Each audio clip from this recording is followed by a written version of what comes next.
things I know are true. Roger Clemens gave the Yankees what they really needed. Home field advantage in October. Los Angeles is giving Kobe Bryant what he really wants.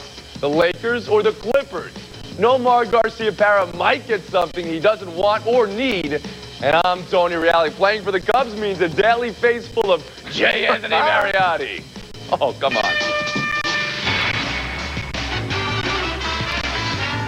It's Around the Horn, the show of competitive banter. Here's Tony Reale. Welcome back to the show that's never a first-inning blowout. Today, Kobe and the Clippers, Nomar and the Cubs, and Ken Jennings in serious jeopardy. All with our national panel. Let's check them out. At the Los Angeles Times, it's Bill Platt. But playing for the Cubs means you also get to read Rick Tellender. Oh, at the Dallas Morning News, the triumphant return of Tim Gallishaw. Tell me Michael Smith didn't win 4 shows while I was Oh, he didn't. Believe me. All right. At the Chicago Sun-Times, Jay Mariotti. Last you know, the Tribune Company's laying people off. All right, everybody, come on. And at the Boston Globe, hello, Michael Smith. Texas Tim, I didn't win 4, but I'm winning today, partner. 10 topics, 4 writers, 1 winner. Get it? Got it? Good. Let's make it happen. It's the first word. The first words are first inning, as in first inning to forget for Roger Clemens, who was shelled for 6 runs in the Roger Clemens Love Fest Tour, also known as the 75th All-Star Game. The Rocket allowed 4 extra base hits to the first 8 batters, including home runs to Manny Ramirez and All-Star MVP Alfonso Soriano, and the AL Cruz to a 9-4 victory.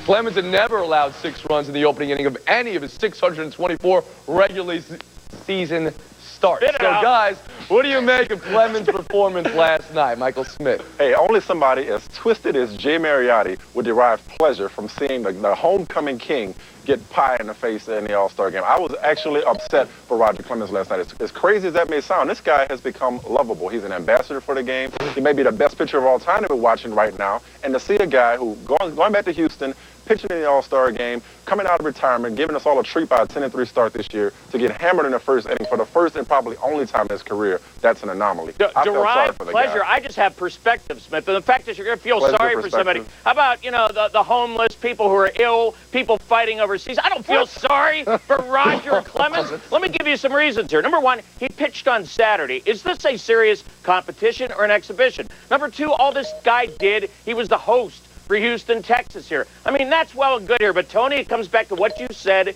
in the open. The Yankees now get home advantage if they're in the World Series. We're going to go back to that day in Roger Clemens' bad start. No, Jay. It comes down to what you have right here, and that's nothing.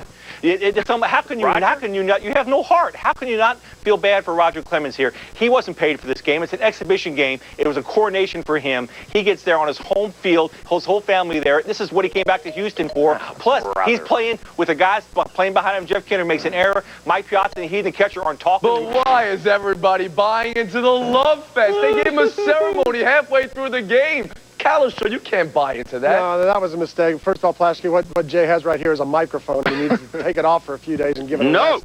But, you know, yeah, they did give him the Lifetime Achievement Award in the middle of the game. He knew all that was coming. There was too much going on. But, Jay, you faulting him for pitching on Saturday? His obligation is to the Astros. Mariotti? Well, they shouldn't have started him in the game because I go back to this. Bud Selig wants to create an important advantage. Finally, reality is coming around here. If the Yankees are in Game 7, the last 8 teams at a Game 7. Well, what happened last year, Mariotti? That argument doesn't work anymore. Not right now. No, it doesn't. Here was one of the big stories going into the game. Piazza and Clemens. How did that work out for everybody? Plaschke? I don't think it worked out well at all. In fact, before the game, if you notice, they stood next to each other and didn't talk. And then Piazza only caught like 2 warmer pitches from Clemens, while normally he would catch a full 5 or 10 minutes. Right. I don't think it worked out at all. Hey, Tony, I think that was way overrated. Tony, I think the Piazza Clemens thing was way overrated going in and coming out of it. The guy left the ball up, getting around and pulling pitches to right field. Although, what I think happened, just like when he went for his 300th win, I think when it's all about Roger, I don't think he responds very well. It wasn't overrated because Roger kept shaking up Piazza. Every time he'd shake him up, there's another home run, there's another triple. That was a story in the end. Tim Gallishaw last they may not have the hatred the media tries to say they do, but they clearly didn't have communication. Right. Pudge warmed up Mulder in the bullpen. Piazza was but why was it such a love fest for Roger Clemens? They probably picked the wrong Astros pitcher to start the game. Nolan Ryan could have pitched a better first inning. You're mad because he left the Yankees, right? The 24-hour moratorium on Shaq and Kobe coverage on Around the Horn is now officially over. The NBA's moratorium has also passed, and that means Kobe is free to sign anywhere, and the Clippers have freed up more cap room in hopes of giving him enough dough. The Shaq to the Heat deal was held up on a contract hitch, but now it's gone through this afternoon. So, guys, assess the current Kobe free agent climate. Around the horn to Bill Plash. Well, first off, Tony, you're still mad that Clemens left the Yankees. Admit that. I'm not mad. Please go. Get him on out of here. I didn't need him to. Oh, all right. Anyway, the bottom line is the Kobe thing. He might go to the Clippers. There's a pretty good chance of it. I'll say that right now. I've been saying it for 2 or 3 months. It makes total sense. Kobe says it's not about the money. He can prove it. He said it's about having his own legacy. He can prove it. Kobe, also a very big issue here is the Clippers will play some games in Orange County next year. And last year, the one game they played in Orange County, Kobe's wife, Vanessa, she was like the head of the first lady. She was treated so well there. They live in Orange County. Their friends are in Orange County. That's a big deal for him. Don't overestimate that. He can't possibly go to the Clippers. That. Bill, you know what makes Larry Brown a great coach? It's not winning a title with the Pistons. It's getting to the playoffs with the Clippers. That's impossible. Right. And it won't happen. It makes him a great coach. You just said He now has everything he wants in L.A. He's got Phil Jackson gone. He's got Shaquille gone. He's got Lamar Odom. He's been playing basketball with him since high school. Coming in. If he's going to be the focus of the Lakers, he's going to be the central figure of the team. Shaw coming out smoking. Thanks for right off the layoff, and I appreciate smoke it all right. Listen, You should. The bottom line is he needs to stay with the LA Lakers. Although it's hard to go against Plesky, who's right there. As I've been saying, if he wants to be Michael Jordan, if he wants to be the best star or the biggest star in the NBA, what better place to do it than the Los Angeles Lakers, one of the most prestigious franchises. Also, he does not have a post presence to take away shots anymore. He's got a lot of good supporting cast. He can be Jordan with the Lakers. Southern and California readers, you're being cheated. I can think of Mark Wicker in Orange County, Jay Adonde, any number of sports writers who know more than this guy. Are you out of your mind, Plasky? He just gets rid of the greatest coach of his era, one of the greatest big men of his time, Shaquille O'Neal. The fans have rallied around Kobe Bryant through his problems, and he's going to leave the Lakers, the prestigious It's something franchise I don't for the understand. Clippers. You're crazy. And Michael Smith said it before. Not having Shaquille O'Neal is going to be better for Kobe Bryant. I don't buy that for one second. Just from a shot selection standpoint, Tony. That's all right, Plashke. All right, first off, the way the teams are now constructed, Kobe would have a better supporting cast with the Clippers. And I can't believe Mariotti thinks Kobe would go against Laker fans. They were supporting him, and he said he wanted off the team. He has been going against them all year long. Shaquille O'Neal going to the Eastern Conference changes the landscape of the NBA, and Kobe leaving the Lakers and going to the Clippers does even more to that, I think, because the NBA needs the Lakers to be a premier team. Without Kobe Bryant, they are out of the playoffs. Guys, buy yourselves next. Stick around. But first, coming up, what gets you more? $15 million at Kmart or $15 million for Kmart? Talk about your blue light specials. Wow. Will Nomar's life be better or worse if he ships to Mariotti's town? Oh, that's a no-brainer right there. Around the Horn, brought to you by Adidas. Impossible is nothing. And by Bayer Aspirin. Bayer, take it for pain, take it for life. Buy or sell? Buy or sell, Don? Let's see what we have. Leading off, that non-ovation Jimmy Williams received at the All-Star game last night was the last he'll ever get as Astros manager. The club fired Williams this afternoon and replaced him with former Astro infielder and Brewer and Tiger manager Phil Garner. The Astros, of course, have an all-star lineup, but limped to the break 10.5 back in the NL Central. Guys, buy or sell Jimmy Williams as the one to blame. Plashke. I'm buying this. He had lost the clubhouse with his treatment of Richard Hidalgo. And then last weekend in L.A., it showed he lost his focus when Jose Vizcaino took 4 balls, but the umpire didn't call ball 4. Everybody forgot it was ball 4. And nobody in the Astro dugout said anything. Vizcaino grounded out on the next pitch. Kalishaw. I'm selling this. I mean, I agree that Jimmy Williams is missing more than that 1 M, but is it his fault Andy Pettit and Wade Miller have been hurt? Is it his fault he's got a lineup that has to play station to station, wait for home runs baseball, and doesn't hit enough home runs? This is the 1994 All-Star lineup they have there. Oh, Mariotti. I'm buying, first of all, Plashke, Vizcaino, okay? Secondly, this guy is a teacher. He has said it himself. He's a teacher. They don't need a teacher. They need a butt kicker, a spark. Phil Garner is the right guy. Too much at stake. This is Clemens' only year there, and Beltran has to win now. You got to go for it now. Has to win now. He may be dealt before July 31st deadline. Right. Michael Smith. I'm selling this, Tony, and here's why. Jimmy Williams was the manager, but not the general manager who traded away Billy Wagner before the season started. That was a bad move. Also, Bagwell hurt and old, Biggio old, Kent old. It was, as Carlos just said, it wasn't his fault. Pettit was on the DL. It's not this guy's fault. Well, question for you, is Phil Garner the right guy? Because I see a team in the Astros that have never won a postseason series now being managed by a manager who's never won a postseason series. Williams never even made it. Well, that's part of the problem then, Mariotti. Let's move on. Another trade rumor in baseball that involves Randy Johnson, and this one belongs to a little paper I like to call the New York Times, so take it for what it's worth. Jack Curry says a two-part deal may be in the works. Red Sox dealing Nomar to the Cubs for prospects, and then dealing those prospects as part of a package to the D-backs for said Johnson. You guys buy or sell Boston saying goodbye to Nomar to say hello to Randy? Tim Kalishow. Well, it sounds like the New York Times is going to have some more corrections to run. This is not likely to happen. Three-team deals rarely do.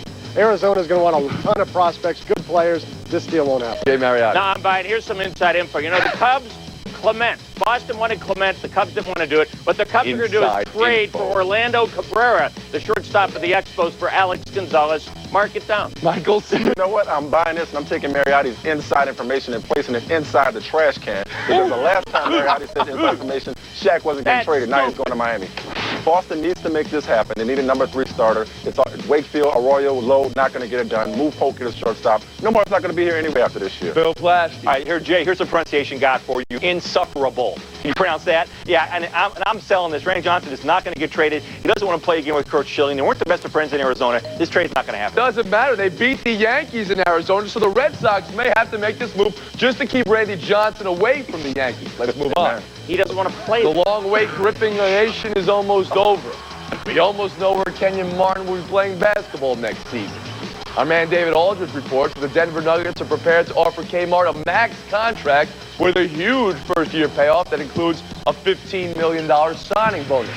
Guys, buy or sell 17 points, 9 boards, some good defense, and the occasional tech being worth $15 million in a signing bonus. Dave Mariotti. I'm buying. First of all, what's all this anger on this set? Are you guys jealous of me or something? I don't understand. Here's why you do this, okay? You need to discourage the Nets from matching this offer. That's too much money. They would then have to pull out a lump sum of $30 million, and they don't want to do that in New Jersey. So, yes, you buy this. They need to go to the next Michael Smith. Mariotti, to answer your question, we're not jealous of you. We're just tired of you, and thankfully, you'll be gone after this question. as far as this, I'm buying it. The Nuggets need to do whatever they have to do to get Kenyon Martin in Denver. He bangs, he plays defense, he blocks shots, he rebounds. They didn't do that well enough. You guys are chippy today. I'm buying this. Kenyon Martin, they spent a lot of money on Marcus Camby. He needs a bodyguard out there. Plus, Kenyon Martin struggled in the finals. However, he has played in 2 finals, and learning how to win a championship is a process. All right, Kalishow. We had such chemistry before I went on vacation. What the heck has happened here? I don't get it. But I do get this deal. They did this last year with Andre Miller, front-loaded that so the Clippers couldn't match it. It makes sense. It's a good move.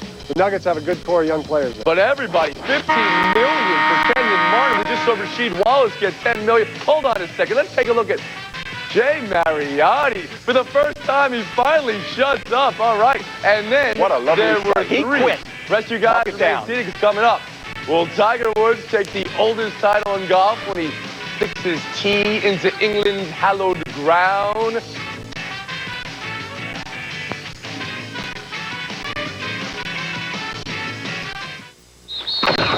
All right, around the horn, we're at the 2 rounds. Here's how they stand. Michael Smith has 17. Bill Plaschke is 13. Tim Kalishow is 14. And Jay Mariotti was the victim of some group jealousy. It's out of bounds. Leading off, pre-game festivities at Tuesday night's All-Star Game were highlighted by the appearance of guest of honor, Muhammad Ali. Ali threw a few playful jabs at Derek Jeter and was then surrounded by both teams for a group photo. Jeter said he'll remember the game mostly as the night he got to meet Ali. Guys, what was your reaction to Muhammad Ali's appearance at the All-Star Game? Around the horn, it's Bill Plaschke. It was same as my reaction when I see Muhammad Ali anywhere. Thank goodness he's still alive. It's wonderful to see him. He's a great reminder to us about athletes who take stands, about athletes who are truly great. This is the big summer celebration in sports shown worldwide. He's the most famous athlete in the world. That's true. He needs to be on there. He needs to be there. It was a great reminder to us about how sports was and how it can be again. No, look, I'm sorry. I loved Muhammad Ali when I was a kid, but I loved him as a boxer. This is a baseball all-star game. The great thing about the all-star game is the way it honors its past. The thing they did with Ted Williams in Fenway Park a couple years ago. What does Muhammad Ali have to do with this? And it doesn't even, bring any value to him. Seeing him light the torch in Atlanta was great. because he was an Olympian. What does he have to do with baseball? I just don't get it. You know what? I will answer your question. I'm glad you asked. You got to look at the big picture here, okay? The country is at war right now. If you go back to 1967, before you kids were born, he moved to Houston to fight the draft back then, okay? So Muhammad Ali, as Jack Wilson says, one of the best people ever. Plasky hit on it. He stood for something bigger than boxing. Nothing to do with baseball, though, Michael. It's in Houston. He moved to Houston. You're so wrong. Do you think Derek Jeter would be making $18 million if it wasn't for Muhammad Ali? You think any African-American athlete would be the kind of superstar they are? All right, but it didn't for me. He was the first. Okay, for me, it did not have that Ted Williams feel because he didn't have a direct...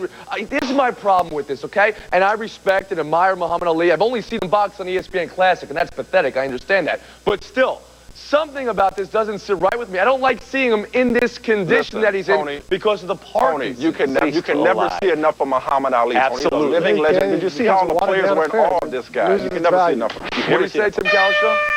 It loses its value. What's he going to do? Drop the puck at the NHL All-Star game next year? Who cares? I think if you wanted to even go outside of baseball, there were a couple of other selections they could have made for the first pitch. It's 35 years since the people landed on the moon, and that happened in Houston, right? Let's move on. No wonder the Pilgrims split England. It was about golf. The broadcasts are grainy, the weather's terrible, and the rough is like barbed wire. Still, the world's best will tee it up Thursday at Royal Troon to compete for the oldest title in the game, the Claret Jug, at the British Open. Guys, is this British Open the most prestigious major around the horn? It's Tim Calishaw. Yes, it is. I mean, it's over 140 years old. This is where the game began. This is the birthplace of golf. And you know what sickens me is these ugly Americans who won't even go play over there. 52 guys failed to show up at Congressional. They could have qualified here. They wouldn't go. Americans are so spoiled, and they don't understand the importance of the Open Championship. That's what it is. Yeah. Tim, Stonehenge is like 18,000 years old. That's not the most famous tourist attraction in the world. Strawberries and cream, for example, is a great dessert. Is it the best dessert in the world because it comes from England? No. The best tournament is the Masters. There's no question. The Masters is not only the biggest tournament in the United States, it's the biggest tournament in the world because it has a worldwide audience. It's shown over the entire world. It's the most fair tournament. It's on a course that most people play in the world. The British Open is funny, but it's a novelty. No, it's not. You know why everybody sweats the Masters? It's because of the golf course. It's not because of the history. Calishaw said it right. It's the oldest tournament there is. It's so prestigious that it's called simply the Open. You don't have to say the U.S. Open. Where's it called the Open? Where's it called the Open? Everywhere. We call it the Open here. No, we don't. Go ahead. We call it the Open here. Also, as Calishaw mentioned, it's the birthplace of golf. It's where it all began. That's got to be the most Just because it's old doesn't mean anything to me, though. Come on. You can take your rain, and you can take your links golf, and you can take your strawberries and whatever, and get that weak stuff out of here. I don't need that, guys. I need the U.S. Open or the Masters. USA. All right, Calishaw, you're already done. See you later.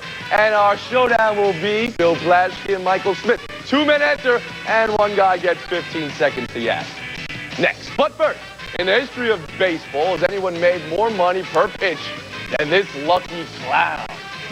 Brian Taylor.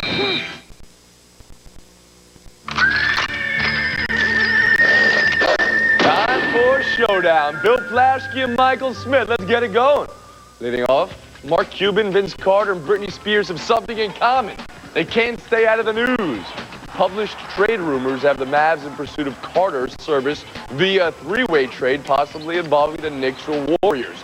Cuban's primary chip forward, Antoine Walker. Which scorer would you rather have, Vince Carter or Antoine Walker? 15 seconds, Plaschke. No question to take Vince Carter. He's still only 27 years old, four-time All-Star. Plus, last year with the Raptors, when he didn't play, they were 0-9. You say this guy's just a ball hog, but this guy really does affect his team. He does make his team better. I'll take Vince Carter. Hey, you know what? You're talking about 27 years old. So is Antoine Walker, 27. I know a lot of people don't like this guy's game, but you got to look at this like a businessman. I mean, the guy's in his last year of his contract, and I'd rather a guy that's going to show up for work every day as opposed to a guy going to miss games with injuries. They could also move him later on if they don't want him. No, I think Antoine Walker shows up to work every day and gives you everything he's got. I'm not sure if Vince Carter is healthy enough in the next couple of years. Antoine Walker, point for you. Let's move on. Tom Gray won himself $1 million in 30 seconds of work yesterday, throwing 5 strikes in a big payday of a Taco Bell promotion.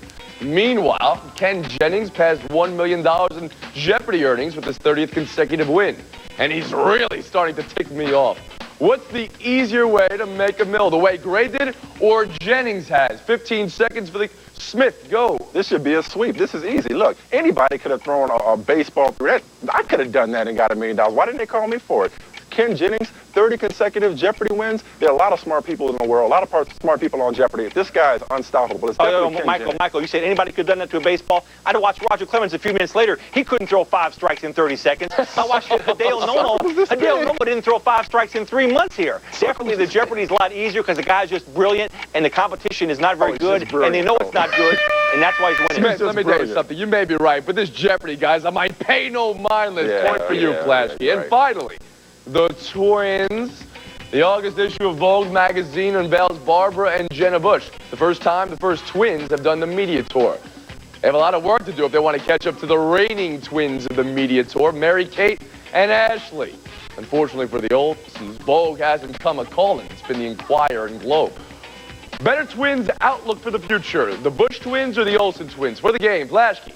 The Bush twins have a much better outlook. The Olsen twins' career may have ended in a New York Minute with that horrible movie they put out. As adults, they're having problems. They have the horrible eating disorder that affects Mary-Kate. It's a very sad story right now. The Bush twins, at the very least, they can write a great book. No, you got it all wrong. And you mentioned Mary-Kate, the girl, she's in recovery right now, so all the best to her. But hey, these kids have been started since they were in the cradle with Full House. They were both worth over $150 million each. They just get started. They're at NYU. They got a bright future ahead of them. They're a businesswoman. That's what you got to keep in mind. But they haven't done a good job making adult movies. And I mean adult movies for adults, you know. Watch yourself. Plasky, you're going to get the point today with the Bush. Oh, come on. Toss your own 15 seconds of yours. Go. I just want to say I cannot wait for the second half of the baseball season. It's unbelievable. Everybody gives Bud Selig a lot of a bad time, but the wild card race has put everybody in it from Milwaukee, the Texas Rangers. The NOS is going to be a tremendous race. Every division has great races. Barry Bonds going for more of the home run record. The best second half of baseball we've had in years. Thank you, Jay. So nice of you to join us right here. You lost your rating.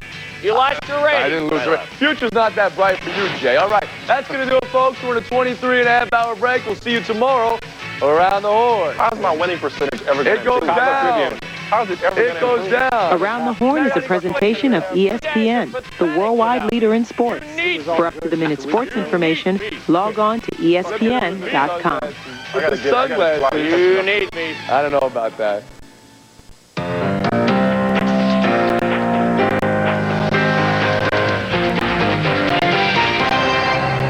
Pardon the interruption, but I'm Mike Wilbon. I just saw The Notebook, and I'm man enough to admit it was a great love story, a tearjerker. Tony Kornheiser, really? Did you dab your eyes with the tissues in your man purse? Ha, ha, ha! He was so funny. Yeah. Mr. Funny Man. Any other men in the theater with you? Yeah. Shave your legs after the movie? How did you know? You got that right. You guessed that. It was a The big party. Notebook? The Notebook. Go and see it. Yeah. Mr. Macho I'll Man. go see it. You're the only guy Randy there. Macho. Welcome to PTI, boys and girls. In today's episode, we will talk all-star conspiracy theories, a blockbuster baseball trade, and Shaq's official departure for South Beach. What a mistake. Great job, Shaq. We begin with the worst inning of Roger Clemens' professional career. The pitcher who may well be the greatest right-handed starter of the last 60 years only got out of the first inning last night because the American League pitcher had to bat. Clemens gave up a single, a double, a triple, and 2 homers. And now the conspiracy theorists are coming out of the woodwork, suggesting that Mike Piazza got the last laugh on his old nemesis by tipping the pitches to the American League hitters. What? Wilbon, how nuts is that? These people are fools. Get away from your email machines, as you like to call them, and stop emailing people about conspiracy. The guy got tattooed. He got tattooed. It's not like, what, Piazza's back there saying, hey, Derek, fastball, shut up. Well, okay? that's what they did. That's what Crash Davis did to Nuke LaLoosh, which is what all these people reference. Is this real or this fiction? It's not a movie. He's not back there whispering. He couldn't even do that without everybody in the ballpark knowing he was saying, hey, Derek, fastball. You will agree to this, though. Well, I mean, a lot of writers, including Tom Boswell in our own paper, The Washington Post, say that it's comeuppance for Clemens, that it's poetic justice on some level. Maybe so, but here's a problem. And I love Tom Boswell. And he's a great pitcher, Clemens. And here's his whole thing that somehow he got comeuppance in a stupid all-star game, which only a couple of years ago was declared over after a tie. That's dumb. Roger Clemens has had worse moments, Tony. I know you don't agree. In 1990 in the ALCS against Oakland, He was thrown out of a playoff He's had game. worse moments. Please. And he's, if not the greatest pitcher, certainly one of the one or two greatest right-handers ever. Yes. But I think this may have been his last time on the big stage. It was in his hometown, and I think this will haunt him. It's not going to haunt him. It's an exhibition game. I think it will haunt him to some degree. And everybody came around and they said, well, he was going around like the poster boy for the game,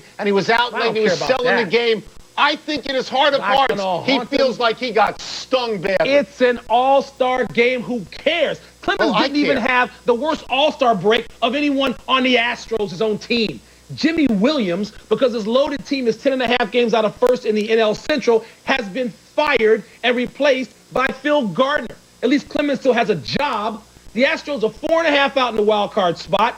And clearly, Tony, management believes there is more than enough talent to win now. The question is this.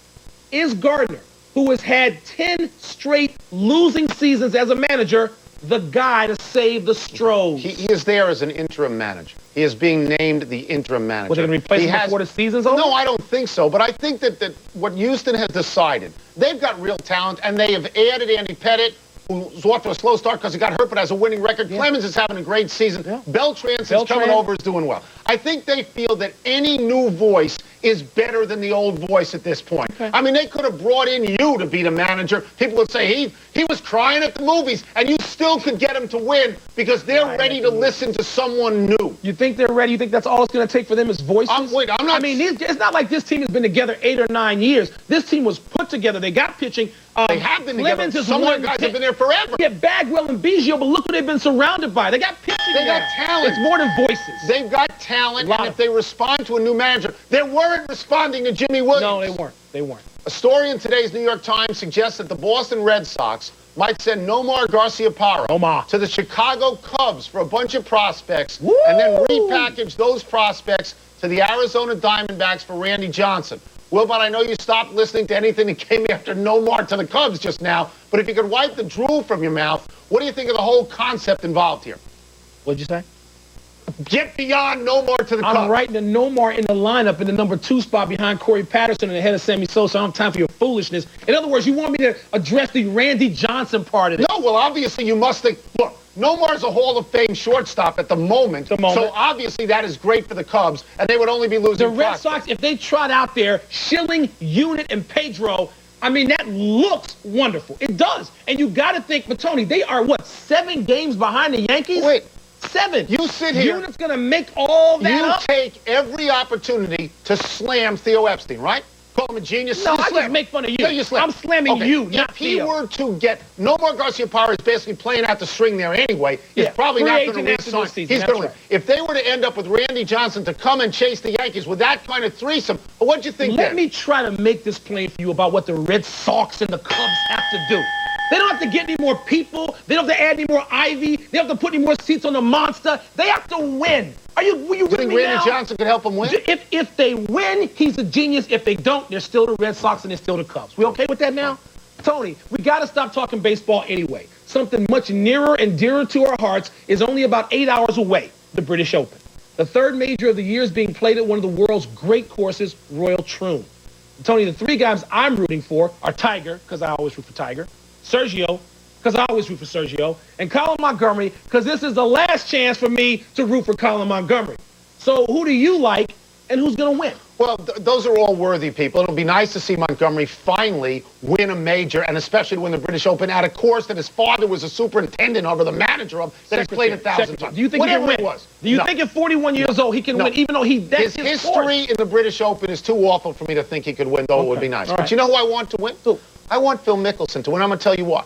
Because in the first major of the year, he finished, In the second major of the year, If he were to win this, he could be looking at... You've been watching French films? He'd be looking at... Well, I wasn't watching The Notebook. I wasn't watching The Notebook. He'd be looking at potentially the greatest year ever if he won this. But, you know, if the wind had blown 806... I do. But stop with the ifs. If the wind hadn't blown 806 miles per hour, Tiger might not have shot 89 in the British Open on that Saturday. Tiger has not done well this year. I'm counting on the new driver What help driver Tiger. is this? He's got a new driver. Have you seen it? Yes, I have. Did he keep it in the Chicago fairway? at the Western Open. Did he keep it in a fairway? Yes, he did. Then where did he finish? finish? He didn't win. But he didn't play the whole round with the new driver.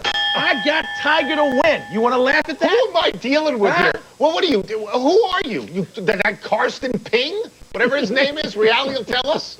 Major League Baseball invited Muhammad Ali to the pregame festivities at last night's All-Star game. Well, about it's 8 years since Ali lit the torch at the Olympics in Atlanta. And I'm as conflicted as ever when I see him. He's one of the greatest athletes of my lifetime. I am happy whenever I see him, but his Parkinson's disease affects him so much physically that there are times that I have to turn away from the TV set. Do you feel the same way? Very much the same way, Tony, but I sort of reversed the process that you go through. And I think I voted Ali when we did that. We were on that panel as the greatest athletes of the 20th century. I believe I voted Ali #1. I start off that way. I start off barely being able to watch because I find it uncomfortable because Ali is shaking. But as the longer I watch it, you realize, Tony, that mentally he's still the Muhammad Ali that we have loved. Physically, he's not. I was afraid in Atlanta, as a lot of people were and didn't want to articulate at the time, that he would burn himself. I know you were. I know you were afraid of that. I watched him last night, and it's like you just want everybody to embrace him so that he's not out there alone. But see, you don't want him out there alone. I mean, he's such a giant, iconic figure in this country. But don't you find it great he's willing to be embraced? And people want to embrace him like Derek Jeter did last night. But there's a certain ambivalence that I have when I see it. We're taking a break. When we come back, Shaq moves on to Miami while the Clippers clear more room for Kobe. Will anyone be left on the Lakers? You and Tex Winter. How about that? I like Tex. Me too. I like the triangle. Pardon the interruption. Presented by Red Stripe. It's beer. Hooray, beer.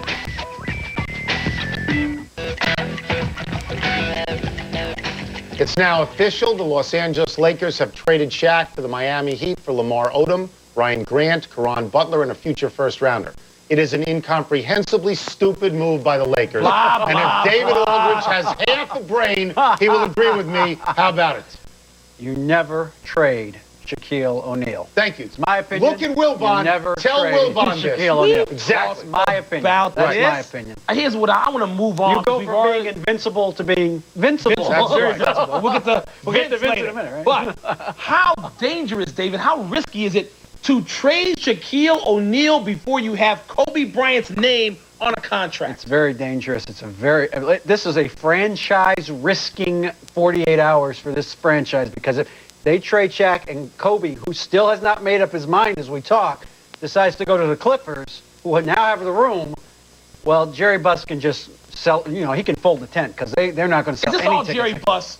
I mean, is Buss telling Mitch Kupchak, go get rid of Shaq, even though we don't have word for Kobe? Let's examine that first. Do you think Mitch Kupchak unilaterally would decide to trade Shaquille O'Neal? I couldn't imagine. All right, so clearly it's Jerry Buss. Okay. Clearly this is all Jerry Buss trying to keep Kobe happy. All right, let's go back to Shaq.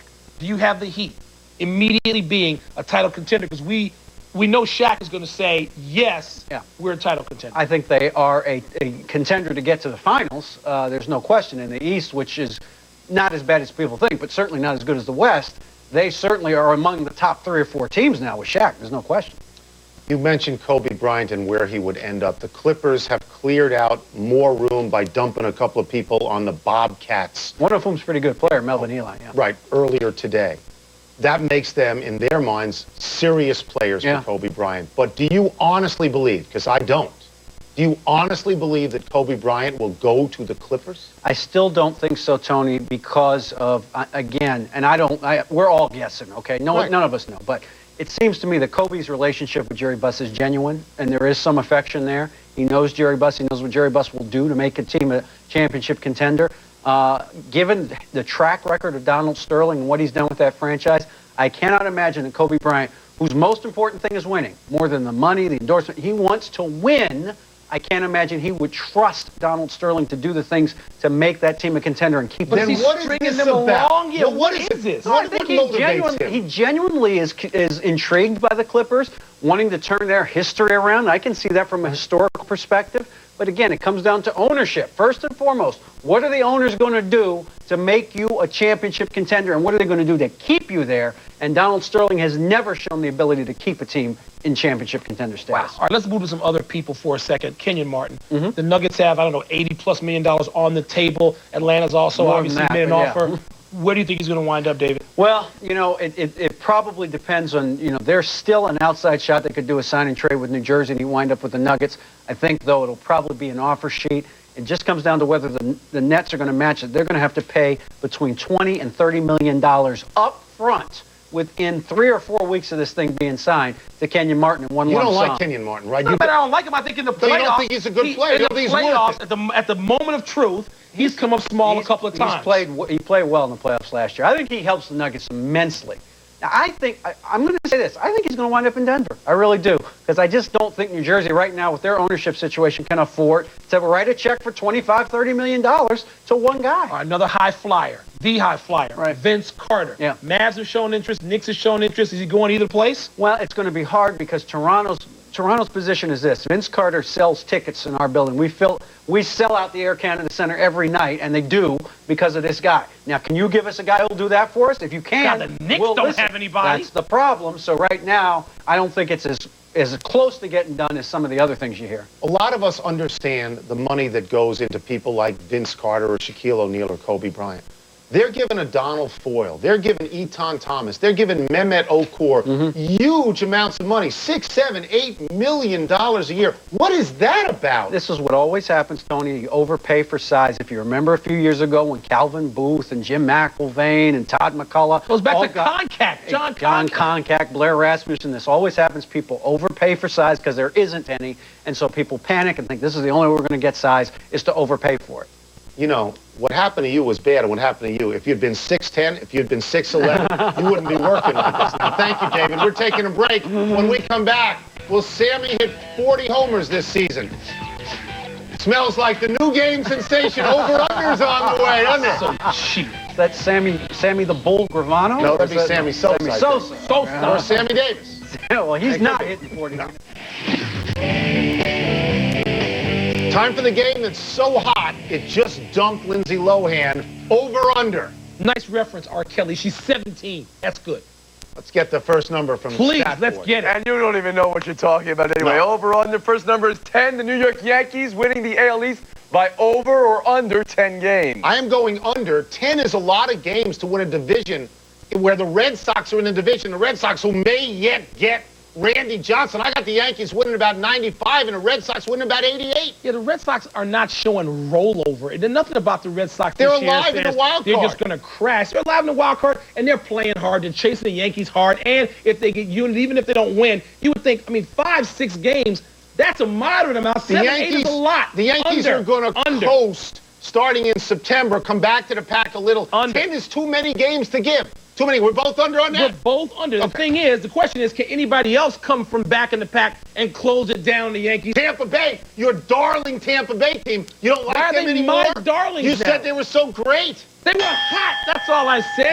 Next number 40. Sammy Sosa hitting over or under 40 home runs this season. I'm going under. He has 16 now. He needs to get over 25 in the next 75 games. He has 16 in 56. That's less than 1 home run in every 3 games. So I'm going to say he finishes with 37 or 38. I'm going to go with a push. He's going to hit 40. There's no home push runs. in this game. I'm just pushing. The game is He's over hitting under. exactly. It's not the price is right. The game over 40 under. home runs. That's how many home runs Sammy Sosa's Really? going to hit. He gets hot in the second half. He's going to be in the lineup. He can be healthy. What? Did you watch him in home run derby? I don't care about home when run he sprayed the water on his face and missed the ball? Here's the difference between you and me. I don't care about the stupid All-Star game. It's an exhibition. You and Bud think, oh, You know what? the game has to count. You know how he's Let's going to let get it over? determine home field Here's how he advantage. gets over. Over. He gets the cork in the bat and he goes over. Push. Next. 40. Over under a push with your man purse. 60 wins for the Detroit Pistons this season. 60 is a lot of wins. The Pistons haven't won. They had good years 3 years in a row. They haven't had 60. I say they go over because I stay with Larry Brown. Rasheed Wallace, they have him for the whole season this time. They are still young, probably want to prove that it wasn't a fluke that they won the whole thing.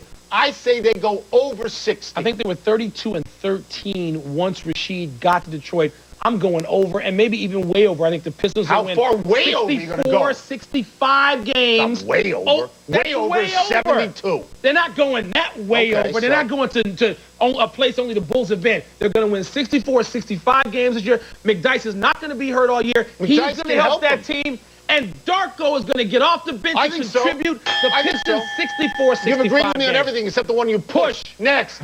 20. Carlos Boozer scoring over or under 20 points a game for the Jazz next year. Okay, way under. All right? Kirilenko is going to outscore him. Matt Harpring is going to outscore him. The other day you said Mehmet Okur was going to get 16 and 10. 8. You said 16 and 10. I did not. So where is Carlos Boozer going to get the points? I'll tell you what. 2 years from now, we may look at Carlos Boozer and say he is the most overpaid guy in the NBA. No, this is not a John Concact situation. Carlos Boozer does something that most people want to do. What? He rebounds the basketball, Tony. Okay. Now, if we did an over-under on his boards, the over-under number would be 13. He's not going to score 20, but he doesn't have to be valuable to score to do that. He can be valuable by rebounding and scoring 10 to 12 points a game. Nobody's asking you to defend him as a human being. You're the one who attacked him. The thing is, you attacked him and said he's going to be overrated. He's under 20. By the way, agree. do you like this tie? I like that. I know you didn't buy it. Next.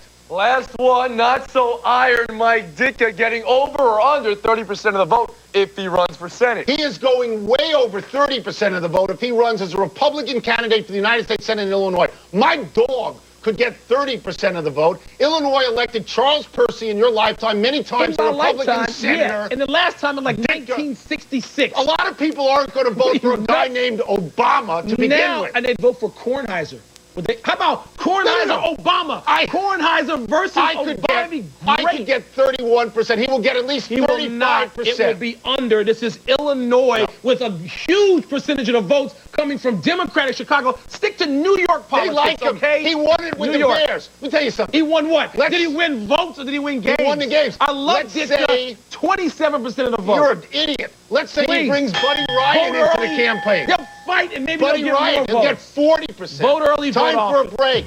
Don't go anywhere because we still got to talk about Kelly Leak, the Jeopardy guy, and another bad moment for Wilbon's boy, Ben Affleck. You're going to attack Carlos Boozer and then say, nobody's attacking Carlos Boozer. You attacked him all week. You attack him. You attack Mitch Kupchak all the time.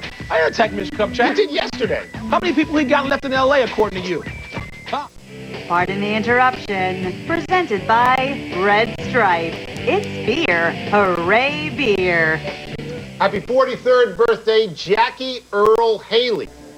He was Kelly Leak, the motorcycle driving, Tatum O'Neal dating 12-year-old superstar, the Bad News Bears. Then he was Moocher and Breaking Away. Now he's an undersized has-been. Undersized, he's a tiny little dude. You watch those movies? Did you love those movies? Love your those favorite movies. sports Not my movie? favorite movies. I loved those movies. Better than The More Notebook? than The Notebook. Happy anniversary, Pete Rose. On this day 34 years ago, you crashed into Ray Fosse to score the game-winning run in the 12th inning of the All-Star game. Jim Hickman throwing it in. Going back to that day, you would have bet $1 million against the Buck that Pete Rose would have been in the Hall of Fame by now, and Pete probably made that bet. What about Ray Fosse? You never get concerned about Ray Fosse. What happened to his career? Great choreographer. Happy trails, Ben Affleck. The Hollywood Reporter says you dropped out of the movie based on Don Haskins and his 1966 Texas Western National Championship team. Well, man, seriously, what is the deal with your boy? He's becoming a plague in America. He is headed straight for the pooper, Affleck. You would trade for his career, his money, and certainly his hair. What's happening to him, though? He's got that other was a projects. good role. Other projects. Trying to find out what we messed up, Stat Boy. Hey, Tone, Wilbon gave his Cubs fantasy lineup with Corey Patterson leading off. Dusty Baker doesn't lead off Corey Patterson. That's I know more about this than Dusty. Please. All right, Tex Winter no longer with the Lakers, so he's not even in Los Angeles. And it's Carson Solheim, not Carson Ping. I know, and I should have said Ely Callaway also, but I just couldn't come up with it. No, Carsondale, or Carson City, I might have done. We're in Capital, Nevada. We're running out of show. Let's go to the big finish. Let's do it. Michael Phelps is dropping out of an Olympic event, the 200-meter backstroke. You surprised? Not particularly. He's not going to win 7 gold medals. People stop it. Lance Armstrong is still in 6th after the 10th stage of the Tour de France.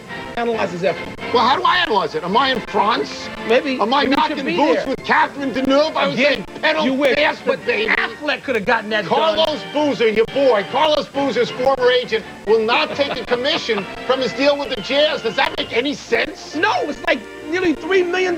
Take the money. You got Take the the money. deal. Andre Agassi goes for his 800th career win tonight. Is that meaningful? Maybe to Andre Agassi, nobody knows the career amount of victories of the great tennis player. $7.99 for Agassi. I know. No, you don't. Ken Jeopardy goes for 31 tonight. Will he get it? I don't know. Will you get the name right? Yes, he'll get it. He's going to 50. We're out of time. Try to get better the next time. I'm Tony Kornheiser. And I'm Mike Wilbon. Same time tomorrow. Sports Center is next. An exclusive interview with the newest member of the Miami Heat. PTI, bro.